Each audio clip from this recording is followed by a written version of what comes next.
Voor ons verder gaan, kan julle my mooi hoor? Want my mikrofoon vanoggend, het klink of ek glad nie mikrofoon het aan my kant nie. So, ek vra om verskoning. Ons skriflesing vanoggend, Lukas 13, vers 1 tot 9. Jy is welkom oop te maak of oorhoofs te volg. Lukas 13.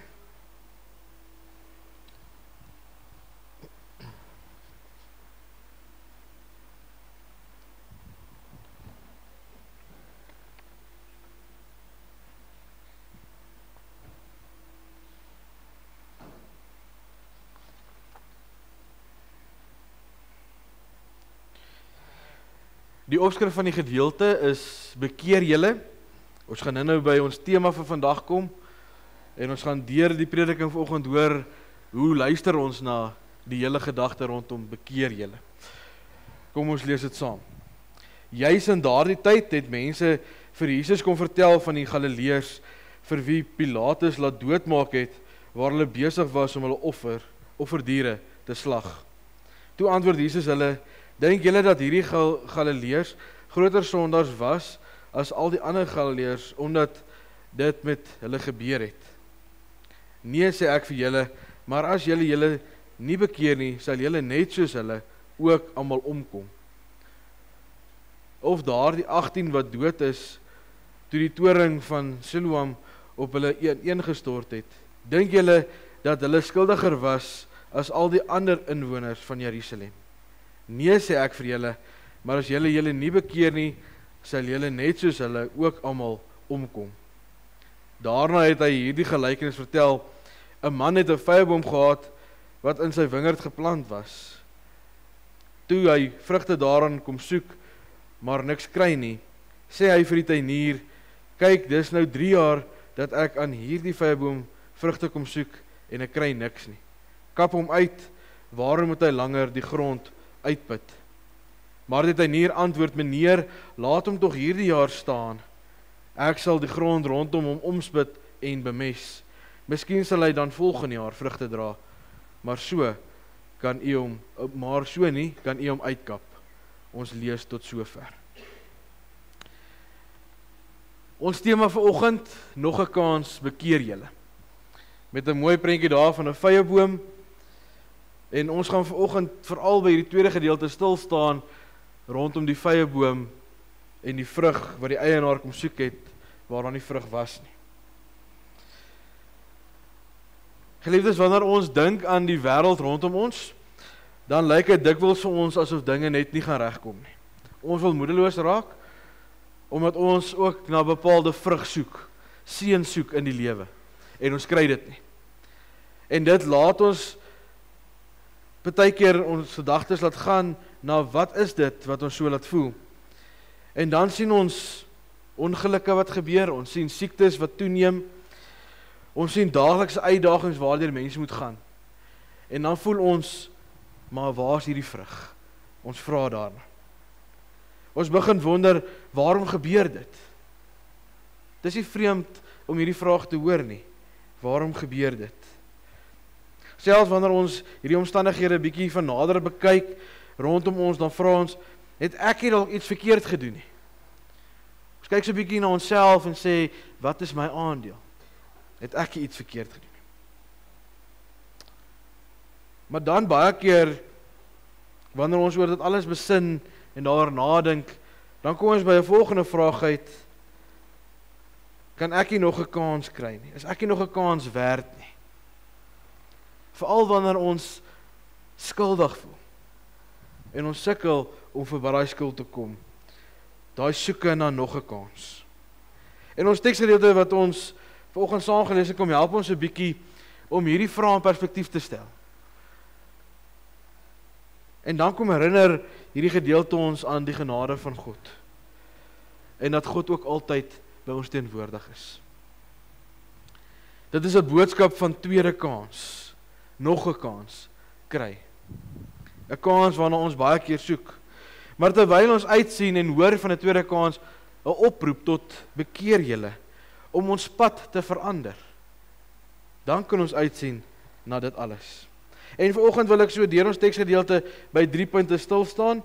En ons begin vanoggend by die eerste ene, ons en die Galileërs.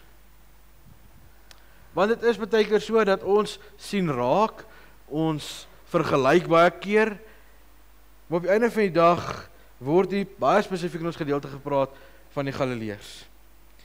En dan hoor ons die mense in Lukas 13 het ander geoordeel. Uit waarneming uit het hulle ander geoordeel. Maar Jesus sê ons moet eerder na onsself kyk. Ons kritiseer maklik ander, maar besef ons eie tekortkomme, is ons gereed vir bekering. Geliefdes, aan die begin van ons verhaal wat ons saam gelees het, begin die mense om vir Jesus te vertel van hierdie tragedie. Van die Galileërs wat vir Pilatus vermoor het, terwyl hulle besig was om hulle offerdiere te slag. Daar in die tempel. 'n Tragedie. Iets wat ons onsself nie kan indink sal gebeur nie. Hulle vra vir Jesus wat dit beteken. Hulle wonder. Hulle vra soos wat ek en jy vandag vra. Was dit 'n straf vir hulle sondes? Was hulle erger as ander mense? Die vergelykings wat getref word. Hoekom die een en die ander? Hoekom gebeur dit? Maar Jesus se antwoord is skerp en baie duidelik. Dink julle dat die Galileërs groter sondaars was as al die ander Galileërs, omdat dit met hulle gebeur het? Nee, sê ek vir julle, maar as julle nie bekeer nie, sal julle net soos hulle ook almal omkom. En hierdie tweede gedeelte herhaal vir 'n tweede keer in ons teksgedeelte. Om te sê, as ons nie bekeer nie, sal ons dieselfde pad stap, ons sal omkom. 'n Oproep tot bekering. Jesus wil nie net hier die vraag oor hierdie tragedie wat hom gestel word kom beantwoord nie. Hy wil ietsie diepers kom aanraak met dit wat gebeur het. Hierdie omstandighede waaroor hulle as te ware kom kopkrap. Jesus wil so bietjie die omstandighede, die toestand van die mense bietjie dieper kom aanspreek en die realiteit daarvan laat besef. En die realiteit is dat die mensdom met sonde deurtrek is. Dat ons nie regtig kan uitsonder hierdie een of daardie een nie, maar ons almal is in die sonde ingetrek. Hy kom herinner ons dat ons nie die lot van ander moet beoordeel en onsself daar buite moet stel nie, maar dat ons dit moet verreken dat ons self daarin kan deel, indien ons nie tot bekering kom nie. Dit is nie ons taak om te sê wie se sonde moet hoe hanteer word, of wat is die oordeel wat gevel moet word.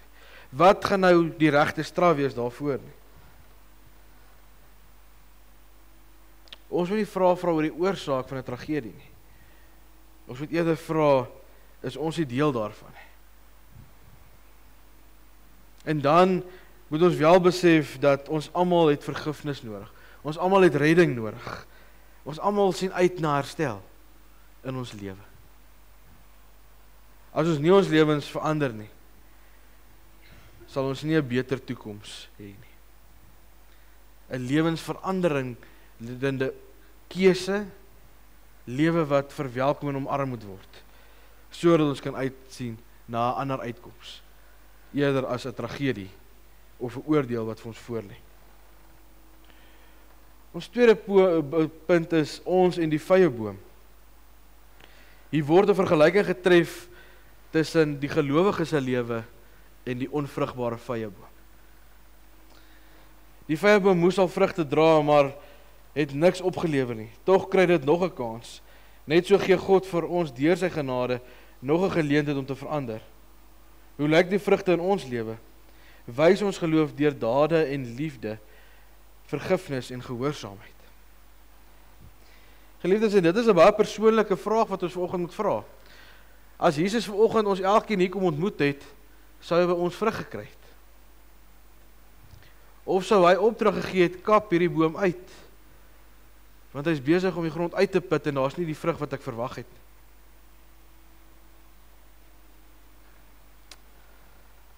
Ons hoor in ons teksgedeelte, die boer het vir 3 jaar lank kom vrug soek by die vyeboom.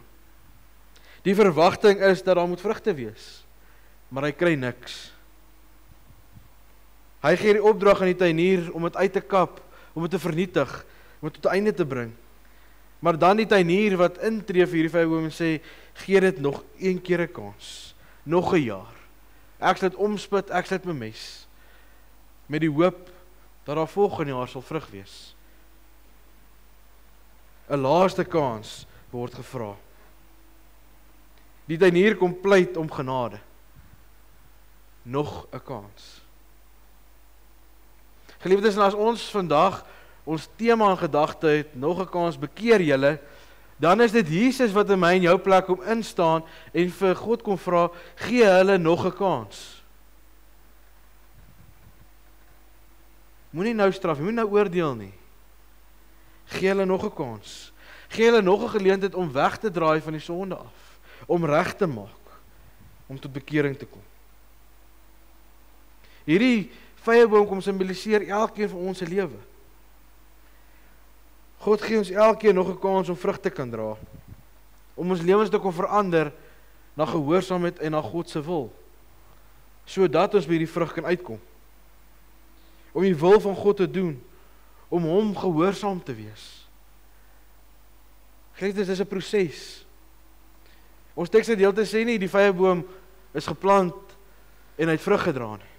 Ons hoor daar was 'n verloop van tyd gewees. Die Here is besig met ons deur sy Heilige Gees. Laat ons toe dat die Heilige Gees se werk in ons lewe wortel skiet met daai omspit en bemesting, sodat die gewenste vrug gedra kan word. Die realiteit is, daar kom 'n tyd wanneer die geduld van God nie meer daar gaan wees nie. Waar hy nie meer vir ons 'n tweede kans gaan aanbied nie. Waar ons gaan verantwoording moet doen vir hoe ons gelewe het. Waar ons in ons verhouding met hom was, het ons 'n verhouding gehad of nie. Daai tyd kom, verseker. Elke dag wat ek en jy het, is 'n gawe uit God se hand. Is nog 'n stukkie genade, is nog 'n kans om te sê, kom ek maak reg met dit wat nie reg is in my lewe nie. Om reg te stel en tot bekering te kom, en om die Here se wil te leer ken en dit na te volg. Elke dag nog 'n stukkie. Vat ons dit vanselfsprekend, slaan ons ag op hierdie stuk tweede kans en genade wat ons geniet? Of stoot ons dit een kant toe en ons sê, môre is nog 'n dag. Môre sal ek weer 'n stukkie genade kry, sal ek weer 'n kans kry om reg te maak. Geliefdes, ons is nie verseker van môre nie. Ons hoor dit vanoggend. En dan kom ons uit by ons derde punt. 'n Oproep tot bekering. Jesus sê duidelik, as julle nie bekeer nie, sal julle ook omkom. Dit is 'n oproep tot 'n nuwe rigting. 'n Lewe wat God eer. Dit is 'n 180 grade omdraai in jou lewe. 'n Ander koers inslaan.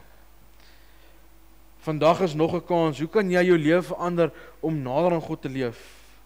Moenie uitstel. Staan jy vanoggend by 'n vurk? Staan jy dalk by 'n doodloopstraat en jy weet nie wat se kant toe nie? Ons word opgeroep om te sê, verander. Bekeer jouself. Gaan ons ag staan daarop.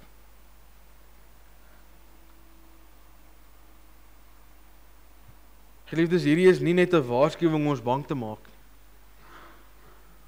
Dis nie 'n waarskuwing wat ons maar net terloops van kennis neem en dit gaan met ons verby nie. Dis 'n uitnodiging om reg te leef. Dis nie God wat met 'n vinger na toe staan om te sê, ek waarsku vir jou, jy moet jou lewe reg kry. Dis God wat met oop arms staan en sê, hardloop in my in. Ek wil vir jou 'n ander lewe, 'n nuwe lewe gee. En ons haak baie keer vas by die waarskuwing God. Ek waarsku vir jou want ons wag dat hy vir ons gaan straf. Die realiteit is God gaan straf, dit is so. Maar deur sy seun Jesus staan hy met oop arms en hy is gereed om ons te verwelkom. As ons gereed is om te bekeer en reg te maak. Dit lyk 'n bietjie anders te waarskuwing teenoor uitnodiging. Ons kan besluit hoe ons daarop wil reageer.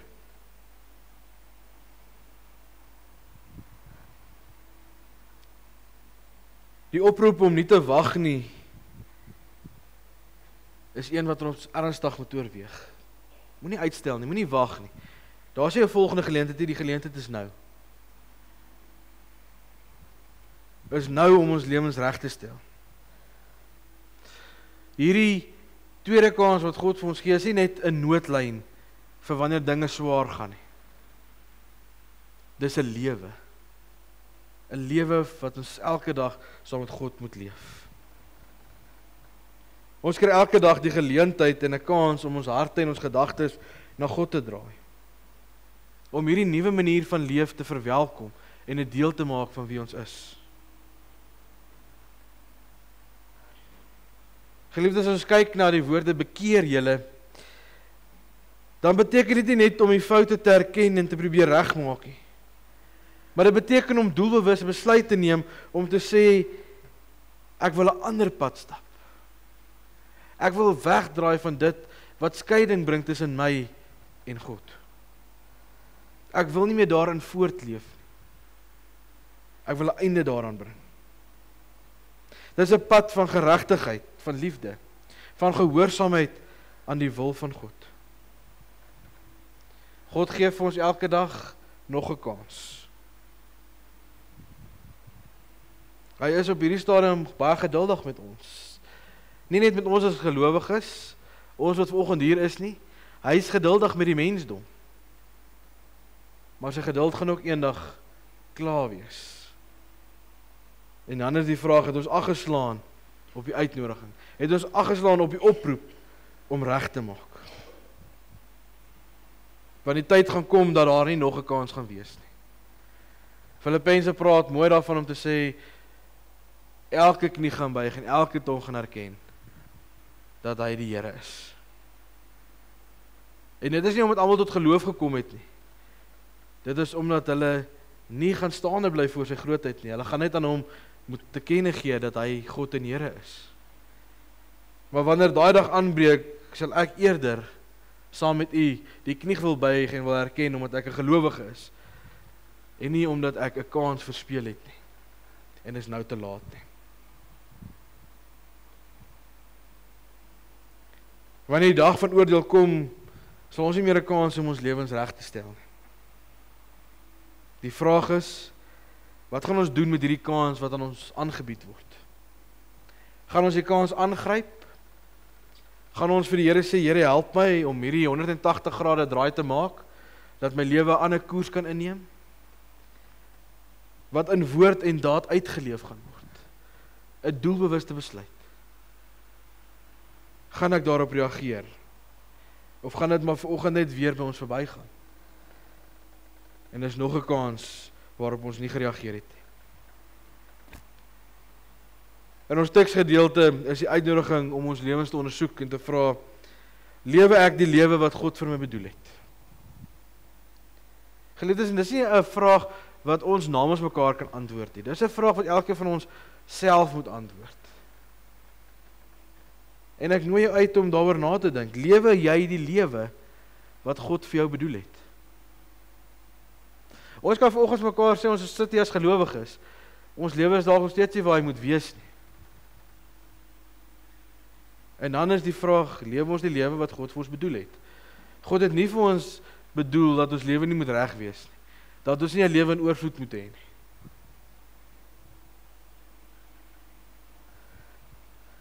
Is ek vrugbaar in die werk van die koninkryk? Geliefdes, ek kom terug by 'n vraag wat ek vroeër gevra het. As Jesus vanoggend hier deur die banke sou stap, hier by my verbykom en hy kom soek vrug, sou hy vrug gekry het? Is ek en jy vrugbaar?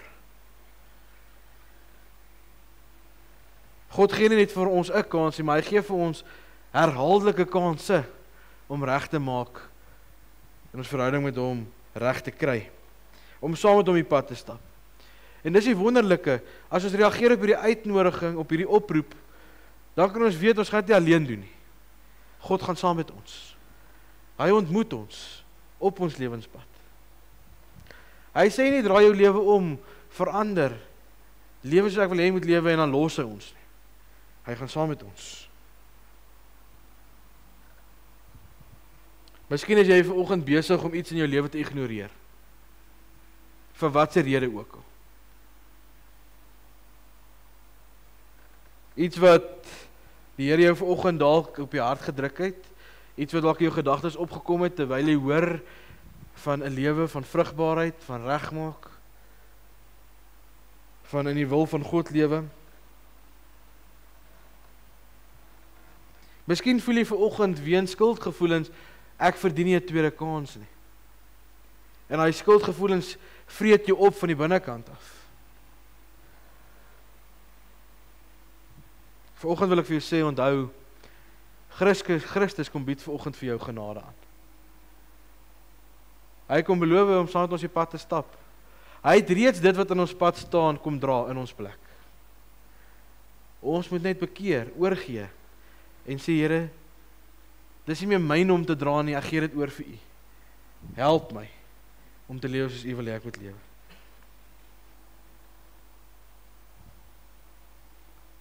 Ons tema vanoggend is nog 'n kans, bekeer julle. Laat ons die kans vat wat God vir ons gee. Kom ons gebruik dit om te bekeer. Al is dit nie net om te bekeer tot geloof nie, as dit iets anders is wat ons moet bekeer, moet bely, moet regmaak vanoggend in ons lewe, laat ons dit doen. Want God wag geduldig vir ons. Hy is gereed om ons te aanvaar en ons te kom herstel. Om ons voor hom te stel reg, soos wat hy vir ons beplan het. Mag ons nie vergeet om vrugte te dra nie. Die vrugte van liefde, vreugde, vrede, geduld, vriendelikheid, goedhartigheid, getrouheid, sagmoedigheid, selfbeheersing. Galasiërs 5, vrugte van die Gees. Geliefdes, mag ons lewe daarvan getuig. Nie omdat ons 'n skynbeeld wil opsit nie, maar omdat ons vanuit die oortuiging uit lewe om te sê, ek lewe nie deur myself, ek lewe deur 'n lewe wat God vir my moontlik gemaak het. Wat getuig van 'n lewe van bekering. 'n Lewe soos God dit vir ons bedoel het. Amen. Kom ons bid saam. Here, wanneer ons vanoggend stil word, dan hoor ons Lukas 13 se oproep. Here, en vanoggend sit ons elkeen hier met ons eie gedagtes, ons sit met ons eie gevoel in ons hart. U weet wat is dit waarmee ons worstel. U weet wat is dit waaroor ons nie kan kom nie. Wat skeiding bring tussen ons en U. Wat skeiding bring in ons verhouding met U, dat ons nie kan voel ons groei in ons verhouding met U. Here, maar vanoggend wil ons kom pleit, maak hierdie tweede kans vir ons 'n realiteit. Gee dat ons dit wat tussen ons en U staan, vir U kan gee, en dit by U kan los, en met verwagting kan uitsien na 'n nuwe lewe, 'n nuwe koers wat U ons laat inslaan. Omdat ons 'n lewe leef wat U vir ons bedoel het. Here, ons het U nodig daarvoor, dat ons in die pad daarvan kom staan nie. Vat dit wat juis in daai pad kom staan van ons al weg. Here, help ons om vrug te dra, soos U van ons verwag. Mag ons in gehoorsaamheid saam met U lewe elke dag. Mag ons U help, as ons saam mekaar beweeg en werk elke dag, Here, mag ons as gelowiges mekaar help op hierdie pad. Nie vergelyk en oordeel en vingerwys en mekaar sleg behandel en afbreek nie, Here, maar mag ons mekaar aanspoor tot 'n verhouding met U. Here, help ons daarmee. Mag ons daar wees vir mekaar. Ja, Here, in 'n lewe wat goeie tye het, maar ook slegte tye het. Mag ons mekaar vashou. Mag ons die liefde wat U vir ons het, na mekaar toe uitleef. Dankie dat ons vanoggend kan weet, Here, U gee vir ons nog 'n kans om reg te maak. Here, hoor ons gedagtes, hoor ons gebede, hoor ons harte vanoggend, want dit is ons wens, om 'n lewe te leef wat U vir ons bedoel het. Here, ons dink vanoggend aan hulle wat nie saam met ons in erediens kan wees nie. Ons weet, Here, hierdie boodskap moet net vanoggend by ons bly nie. Dit moet ook verder gaan. Help ons om dit te gaan oordra na ander. Gee uitkoms daar waar dit verlang word, Here. Maar vanoggend kom sê ons ook vir U dankie dat U getrou is, dat U geduldig is, dat U genadig is, Here, en dat ons daarin mag deel met mekaar. Aan U gee ons die lof en eer daarvoor. Here, ons vra dat U vandag in die week wat voorlê by ons sal wees. Gee, Here, dat ons U sal raak sien, dat ons oog op U gerig sal hou, en dat ons saam elke dag sal aanpak met die wete, ons is nie alleen nie, U gaan saam met ons. U gaan ons selfs vooruit om die pad vir ons voor te berei wat ons moet stap. Help ons, Here, dat ons U daarin sal herken en sal weet, Here, ons het U nodig.